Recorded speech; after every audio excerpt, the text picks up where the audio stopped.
Well, hello, kindred spirits. The first official fire in the dining room for this season. And I am so excited. We had all the flues checked, everything's a go, so I was excited. I waited until today because I wanted to make sure we got the okay to use them, and they said they're all healthy. One of the reasons being, we use clean wood to burn, something hard like oak and ash. And then also I had my little fire starter here. So I was excited to get this going this morning. But this is kind of a prelude to what we have coming for the next couple months going into 2024. We're going to be doing projects together for the holidays. We're going to be baking, cooking, cleaning, decorating. Did I already say decorating? If I didn't, decorating. And this is the first year that Sugarwood has not had a contractor in it for the holidays. And I also realized I didn't have a kitchen for Thanksgiving or Christmas. I was reading my journal and our cabinetry was like part of January. So I'm looking forward to having a kitchen that's almost complete. I still haven't painted the ceiling or some of the trim, but that's okay. I won't fire myself. I'm going to enjoy the kitchen and enjoy the rooms without saws, hammers, contractors, you name it. The house is finally ours. So I'm gonna get to decorate. I'm gonna bring out probably all the trees. I have a lot in storage, and we'll see what Sugarwood looks like for this holiday season, because I like to decorate different year after year. So it's always a challenge to find something to do that's new. Case in point, I think the Thanksgiving tree is gonna go right here this year. I can open the door if we wanna see it from the tavern, which will also probably have a small tree. But then also when we're driving up past the house, we'll be able to see the lights. When we're here at the dining room table, we can look at the tree and the fireplace. Before I had it on the opposite wall and you couldn't see the two together. So I'm looking forward to doing that. So I'm gonna bring the tree out of storage. I'm gonna be putting up a pine cone garland here. Might add some other little things to zhuzh it up. And I have some projects in mind that are in queue. I don't know if they're gonna make this video or not. We are going to be making some vanilla, but that's for next year. Also, I'm going to be making brown sugar. We're also gonna be roasting chestnuts. And I'm finally gonna get to that sweater project I talked about in September. Do you remember that sweater that I had? I'm gonna work on that, and that might be this video or next. I don't know, because these videos are what I'm doing daily. I don't script it that much. I try to get an idea of what I'm gonna have, but if I get distracted by something else, we deal with it and we move on. But this season, I'm very excited to share some more things with you.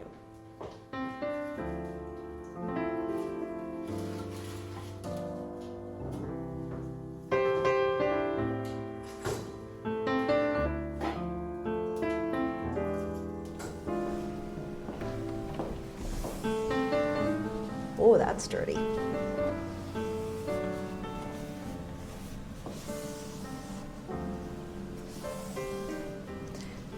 I've had a lot of people ask if I do my own cleaning.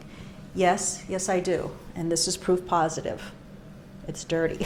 So, you can only do so much. And some things don't always get the attention they deserve. This is a painting that I got thrifting. I think it was $75, and all along here, it's full of people. I showed that in another video in the past. A lot of people, it looks like they're fishing overboard. It's very cool. I have no information about it though.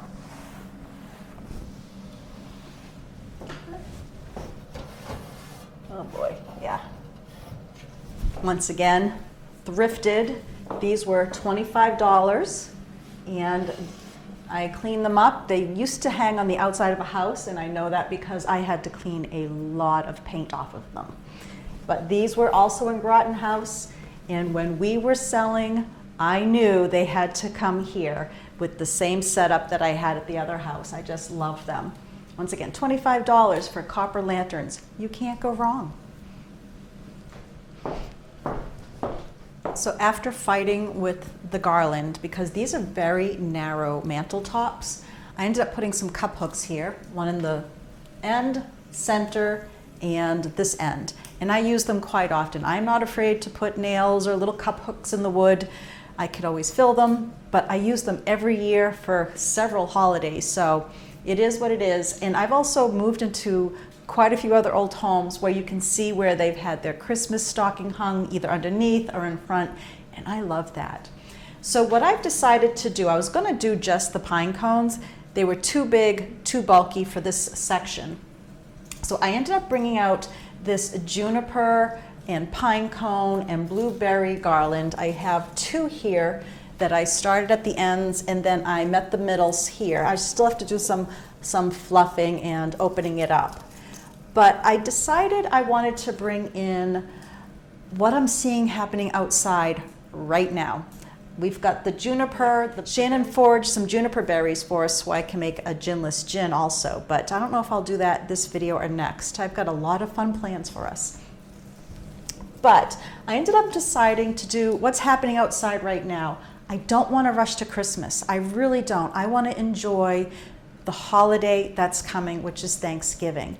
But this is a nice transition. So I'm going to add a few more pine cones, a few more brown items, and then once Christmas comes along, I can take some of those things out and then add to this garland. Now what I'm a little excited about is with the tree here, I'll be able to then finally put in some lights. I've done battery operated, but now I could put lights in on a timer because it will be hidden from the tree, the cord. And so that timer can go on and off with the Christmas tree. So I'm looking forward to that as well. A little simple pleasure there. Some of these berries, the foam is showing, and I just keep trying to pop them off. This is probably in its, I don't know if this is the third year. I found this at Target. I think it's a Magnolia product, if I'm not mistaken. It's in an old video. Actually, I think I had it at Groton House too, so it's probably in one of those videos.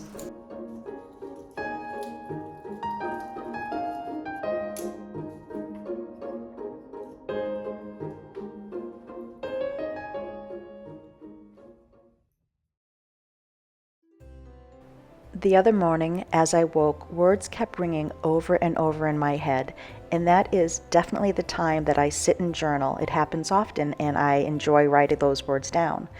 Today, it was every new morning gives us the opportunity for a new start in life. And then I proceeded to write down what did that mean to me, and what could I do this day that improved my life and made me happier.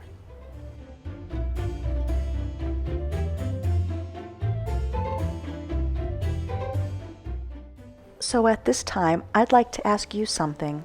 What can you do for yourself today that will improve your life, even if it's just a little bit, over yesterday? Think about it. It could be such a simple little task or something you do for yourself, and then you can go to bed knowing that you made your day better.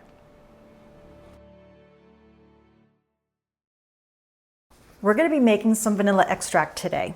And my purpose for making this is for next year. Some of it might be sold at a farmer's market. Some of it's going to be given as Christmas gifts. And most certainly, absolutely, some of it is going to be for my butler's pantry and for baking. So there's a couple of things I want to go over because there are so many recipes out there. You can look up how to make vanilla extract and they're all a little different. And I did some research.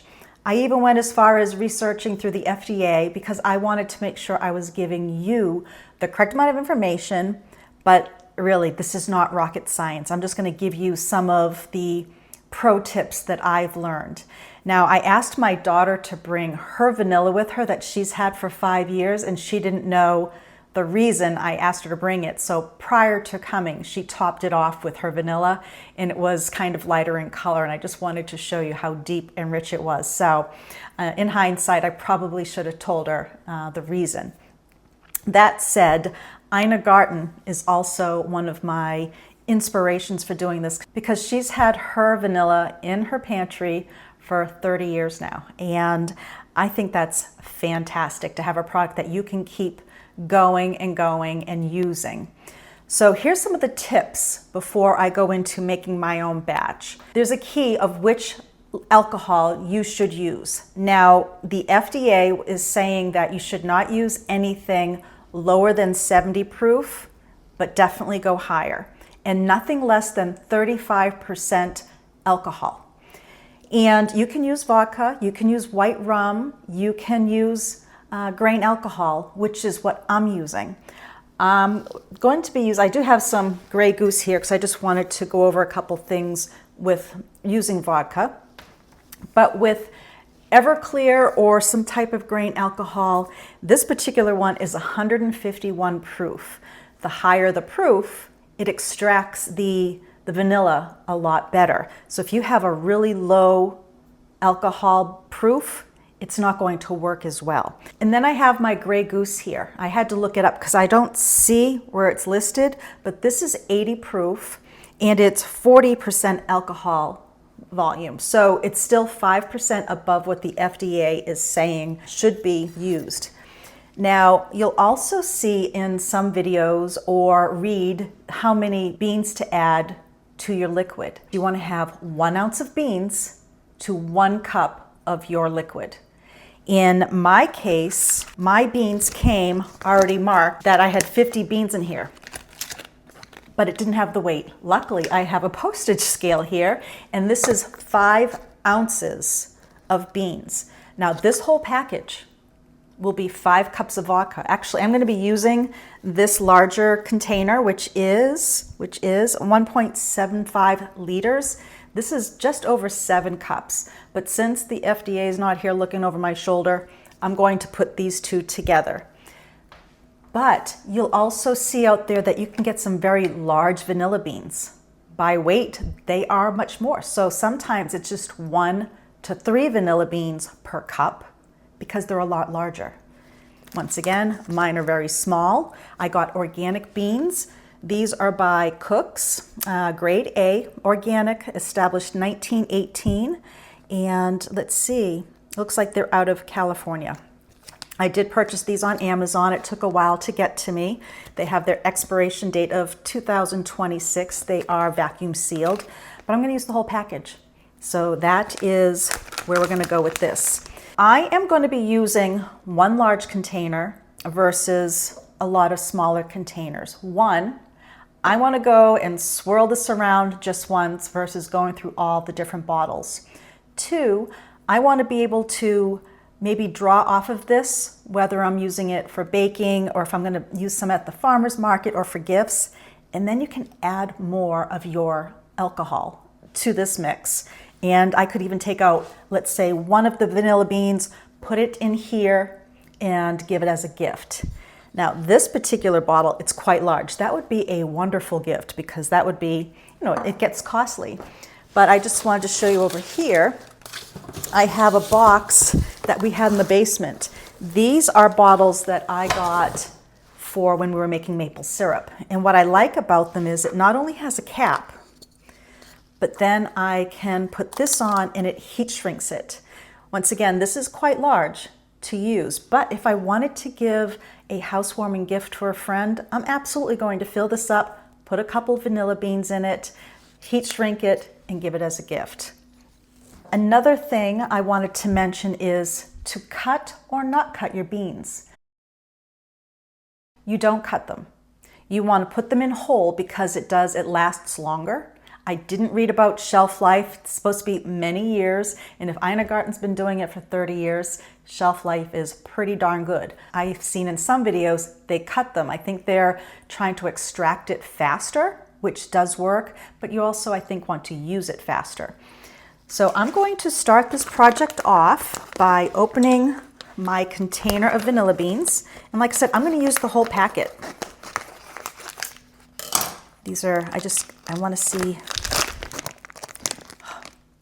Wow. All right. I'm getting goosebumps. That smells so good.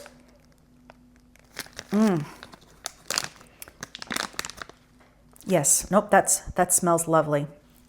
Another thing before I was talking about cutting them or not cutting them, when you don't cut them and then you go to use them later on down the road, you can cut the tip off and actually squeeze out the inner beans that have soaked up the vanilla, and then you have a paste that's also mixed in with your liquid, and that you can use for all kinds of cooking as well. So what I have here, 50 small beans, And I'm just going to use this 1.75 liter container. Like I said, this is a little more than 7 cups, but I do not have the FDA behind me.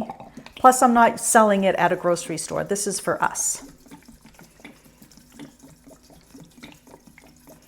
Yep, 151 proof. It goes higher as well. Everything I read is that the Everclears or the grain alcohols with the really high proof is better than the vodkas. And if you use a lower proof, you have to let it sit longer. And in a moment, I'm going to talk about how long to let this sit. Is it done yet? And this is exactly the reason I decided to use the whole bottle. When I did measure out 5 cups, just to get an idea, maybe I should wait till this stops glugging. I'm just going to add it all in here.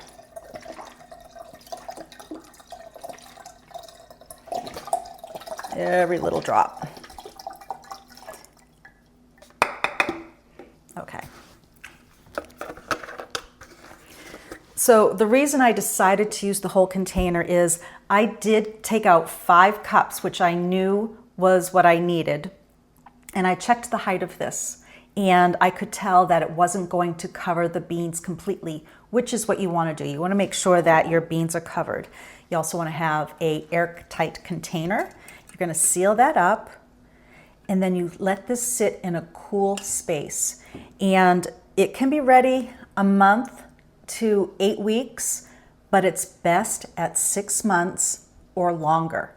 So the longer you can let this sit, it's going to be better. You know, if you start this for Christmas, it's just going to be on the cusp of being at the point that it's ready to give.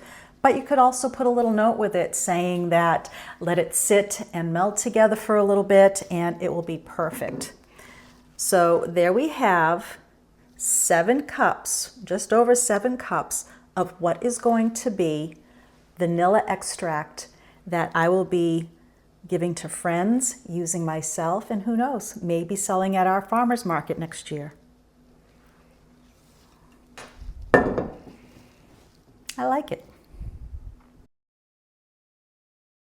So if you go into your cabinet looking for brown sugar and you ran out, or even worse, it's gotten hard as a rock and you don't have any brown sugar, do you know that you could make your own at home if you have 2 simple ingredients, which is how they make brown sugar, with sugar and molasses? It's that simple. It's a 1 cup to 1 tablespoon ratio. I have 2 cups of sugar here, and I'm going to put 2 tablespoons of molasses because I'm making a recipe that calls for 1 1/2 cups, and I just didn't want to do the math. I guess that would have been 1/2 cup and 1/2 tablespoon, but we won't go there. So I'm going to make 2 cups, and then I'm going to put it in this container. So once again, this is so simple. You're just going to take your white sugar, put it in a bowl that is heat safe because we're going to microwave this in a moment. And then we're going to do 2 tablespoons of molasses. I'm just going to do this over a little dish just in case I have a little overflow. The smell of this is bringing back a childhood memory. My father, every morning, went off to work with a peanut butter molasses sandwich. My whole childhood, I don't remember a day he didn't unless there was another reason for like a work lunch. He actually requested peanut butter and molasses sandwiches. I never even tried it. I never could. I don't know if it's a Nova Scotian thing or who else? Does anybody else have anybody in their family or if any of you had peanut butter and molasses sandwiches? I don't know. I always thought that was kind of strange. And this, every time I make cookies with it or something like this, my goodness, childhood memories of my mom sitting in the kitchen, slathering on her peanut butter on the bread, and then drizzling on that molasses, putting them together, cutting them, putting them in its little wax paper bag, and off he went. I don't know, different. Okay, so I'm gonna just now pop this in the microwave for 15, 20 seconds. 15 seconds, definitely for a smaller batch. And then I'm gonna come back and mix this together by hand.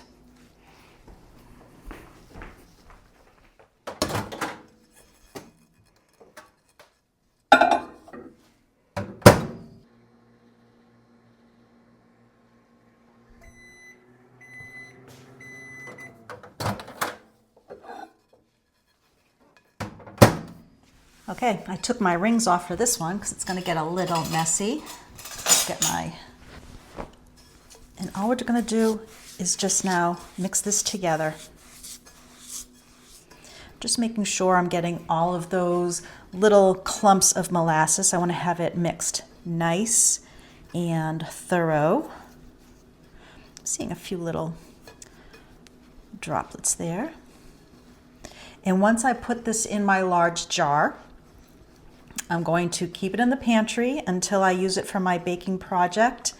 And this doesn't get hard and clumpy like the store ones do. I'm not sure why, but it's just nice to have. I have some brown sugar. I should actually show you the canister. And this is the reason I'm making this. My brown sugar is a little bit hard because I have it in one of my little glass containers that I have like my sugar and flour in, but it's not airtight. And so it did harden up a bit. And I just want to have a nice soft sugar for this little pound cake that I'll be making very soon. Might make it even next week, who knows.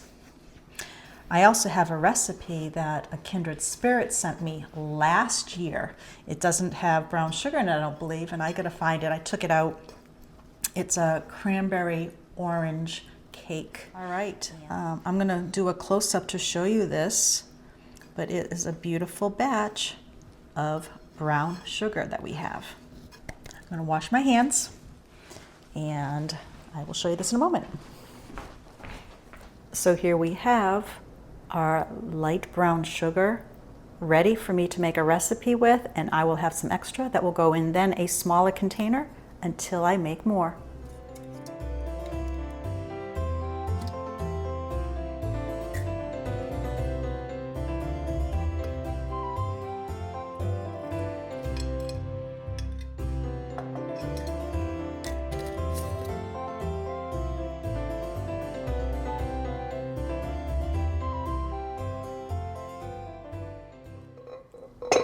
So speaking of my brown sugar, I don't want to waste this. I mean, it's typically good even though it's hardened, and you can bring it back to life 3 different ways.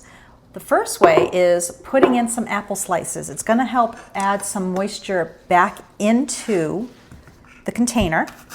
So I'm just going to slice this, just take off some, and I'm going to put several of these slices in. About 24 hours. Now this should be, once again, an airtight container. Once I do this, tomorrow I'm going to come back, take out the apple slices, stir it up, and then put it in an airtight container. You could also, without the apples, put the brown sugar in a microwavable bowl, then cover that with a damp paper towel. Pop that in the microwave and put it on for several seconds. Try 10 seconds first and see if you can stir it up. And then just keep doing a little bit until you can stir it. The third way is if you can get it out of your container, if it's in clumps. I have a hornet in here. Okay, let me just wait for he goes by. I'm gonna see if I can get him outside. The third way is getting the brown sugar out of the container, putting it in a food processor, giving it a whirl around, and pulverizing it, and then using it in your recipe. It's gonna taste the same. So that is my tip for your hardened brown sugar. I'll come back to this tomorrow and give it a stir, and then the apples will taste delicious with the sugar taste.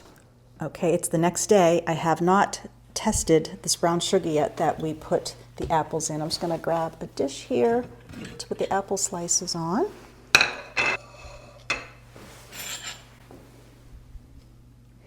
I can already feel the difference.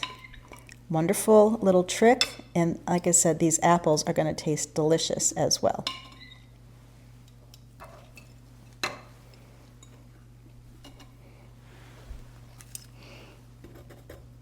Still some Wow, that actually looked like pure cane sugar there, which is not, but look at before, yesterday, it was hard clumps.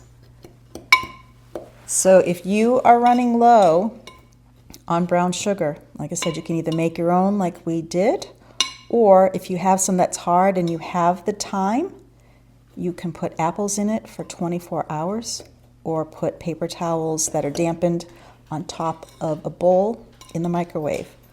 But that's fantastic.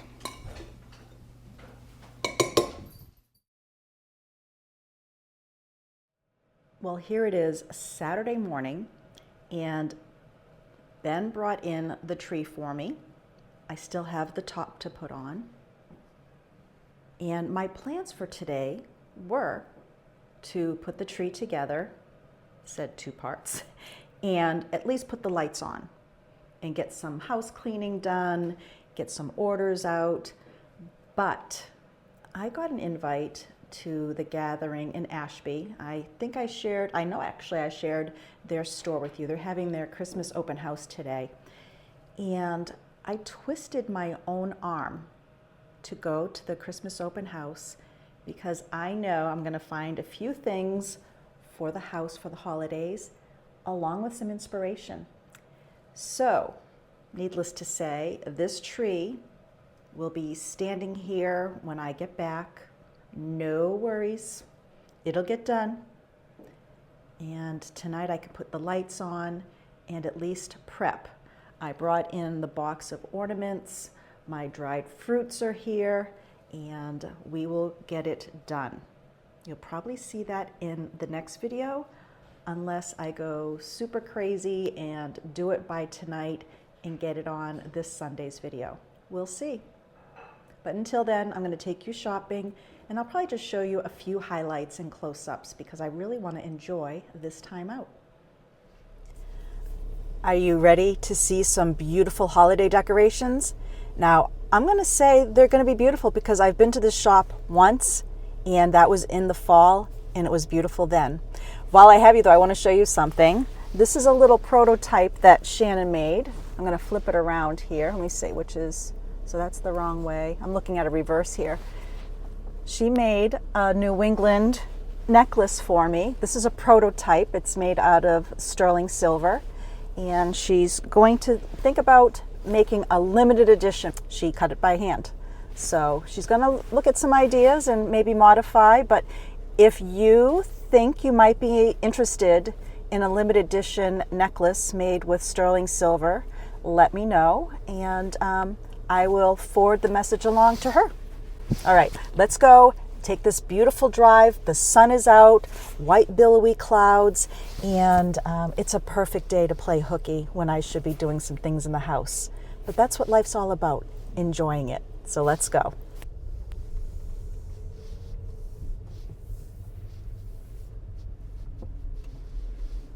Well, here I am again at the gathering by Windmill Florist. And I'm getting ready to be enchanted going inside.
The shop has a great selection of pre-loved, vintage, new.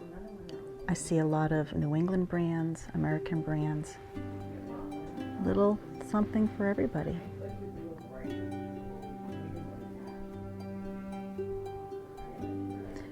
I think I looked at this artwork last time. Caught my attention. Love the colors in it.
I'm here looking around and just realized that Twin Elm is having their Christmas open house today too. So I'm going to have my items wrapped up and I'm going to head over there, then head back home and start decorating our tree.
The weather was too nice once I got home to be indoors, so I decided to forage a few more items for the Thanksgiving tree and for some of the garlands in the house.